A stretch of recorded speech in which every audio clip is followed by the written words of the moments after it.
여러분 안녕하십니까? C채널 뉴스입니다. 계속되는 북한의 식량난에도 불구하고 정부는 물론 민간 차원의 대북 지원도 이루어지지 못하고 있습니다. 대북 민간단체들이 지난 5년의 대북 정책을 평가하고 이후의 대책을 논의하는 자리를 열었습니다. 이인찬 기자입니다. 5월 말 19대 국회가 개원하고 12월 대선 정국이 시작되면서 다음 정권에서의 대북 관계, 그중에서도 대북 인도적 지원 정책 변화에 대한 관심이 높아지고 있습니다. 통계에 따르면 현 이명박 정부는 2011년 7월까지 정부 897억 달러, 민간 1284억 달러를 북한에 지원했습니다. 기간의 차이는 있지만 이전 정권과 비교했을 때 현격하게 감소했음을 알 수 있습니다. 남북교류협력기금도 사실상 활용이 중단돼 왔습니다. 대북 인도적 지원 중단 원인은 이명박 정부의 대북 강경기조 지속과 금강산 관광객 박왕자 씨의 사망, 연평도 도발, 미사일 발사, 핵실험 의혹 등 큰 변수가 많았기 때문입니다. 최근 김정일 급사 후 김정은 체제로의 권력 이양 과정도 주요 원인이 되고 있습니다. 무엇보다 남북 당국 간 깊은 불신의 골이 근본 원인으로 분석되고 있습니다. 대북 인도적 지원의 민간 부문 70에서 80%를 감당하고 있는 대북협력 민간단체 협의회 51개 단체들은 현재 대북 인도적 지원 물자를 거의 보내지 못하고 있는 실정입니다. 현재는 북한이 지원 의사에 대한 답변을 일체 해오지 않고 있는 당혹스러운 상황이 이어지고 있습니다.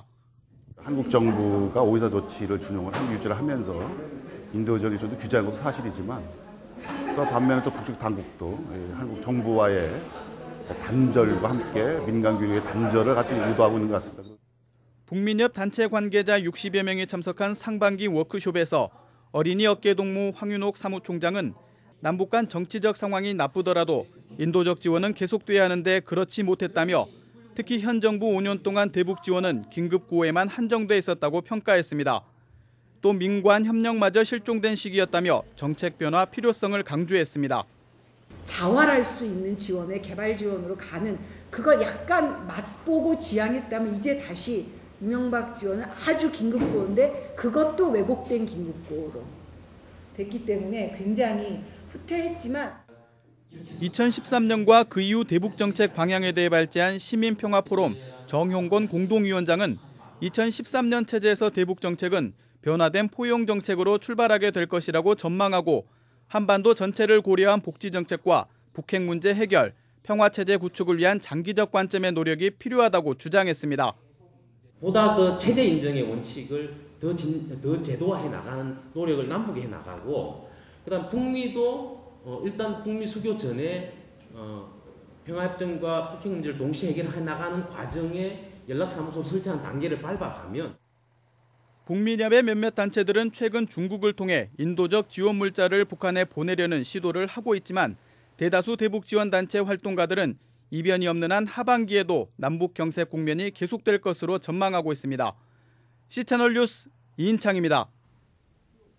국제원자력기구 IAEA가 월성 1호기의 안전성을 검사한 결과 안전에 문제가 없으며 국제적으로 우수한 사례로 증명됐다고 밝혔습니다. 그러나 핵 없는 사회를 위한 공동행동은 구체적 검사 내용도 밝히지 않은 결과를 신뢰할 수 없다고 반박했습니다. 공동행동은 성명서를 발표하고 이번 결과는 10일도 안 되는 기간 동안 무엇을 어떻게 조사했는지 전혀 알 수 없는 상태에서 서둘러 발표한 것이라고 주장했습니다.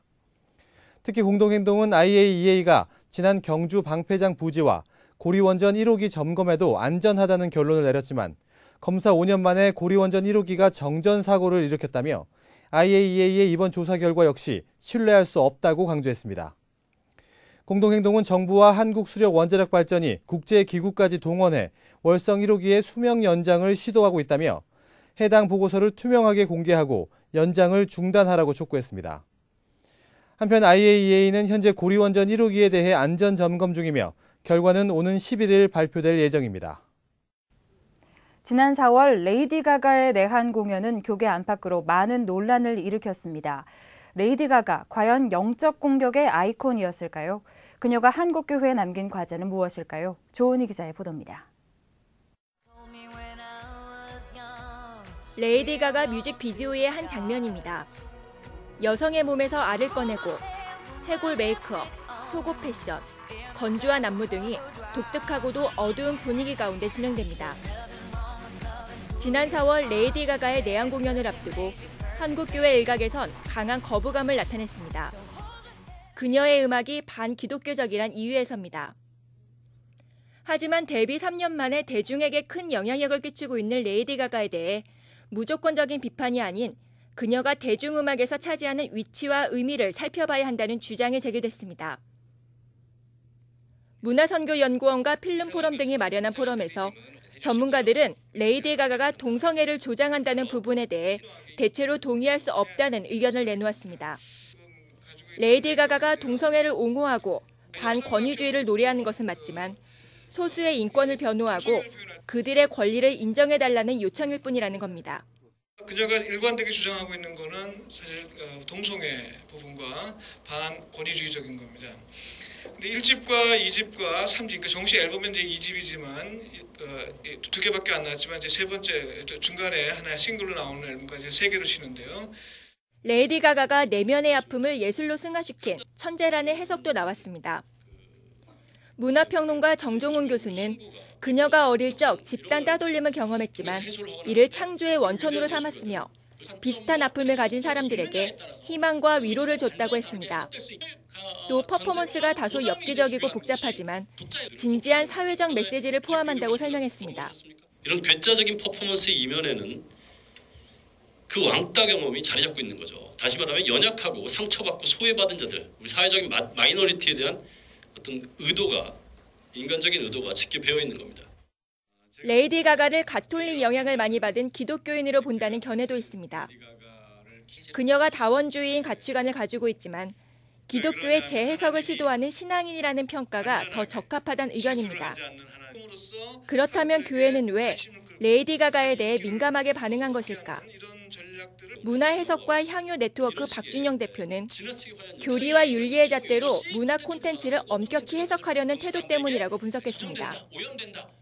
결국 레이디 가가 공연 이후 한국 교회는 문화에 대해 배타적이며 근본주의적 종교 집단으로 매도당하는 형국이 됐다고 평가했습니다. 카드 불매 운동도 지적사항이었습니다. 감정적 대응 방식으로 의견을 전할 것이 아니라 사회적 정당성을 얻어야 한다는 것입니다. 제가 보기에 이제 갈등과 충돌이라고 하는 그 부분은 아마 레이디 가가라고 하는 문화 콘텐츠를 바라보는 또는 그것을 해석하는 태도가 일반 어떤 대중의 해석적 태도와 우리 기독교계의 해석적 태도라고 하는 그 부분이 근본적으로 상이하기 때문에 그 상이한 만큼 그 충돌이 있을 수밖에 없겠죠. 레이디 가가를 피상적으로 보면 반기독교적으로 보이지만 전문가들은 꼭 그렇지만은 않다고 평가했습니다. 레이디 가가에 대한 맹목적인 비판으로 기독교계가 역으로 비판받은 것을 고려해보면 대중문화에 대한 정확한 이해가 필요해 보입니다. C채널 뉴스 주온입니다. 한국기독교장로회와 캐나다 연합교회, 필리핀 그리스도연합교회가 오는 11일부터 21일까지 제3차 경제정의 정책협의회를 개최합니다. 참석자들은 경제정의 실천을 위한 국제적인 네트워크를 형성하고 핵심 이슈 현장을 방문할 예정입니다.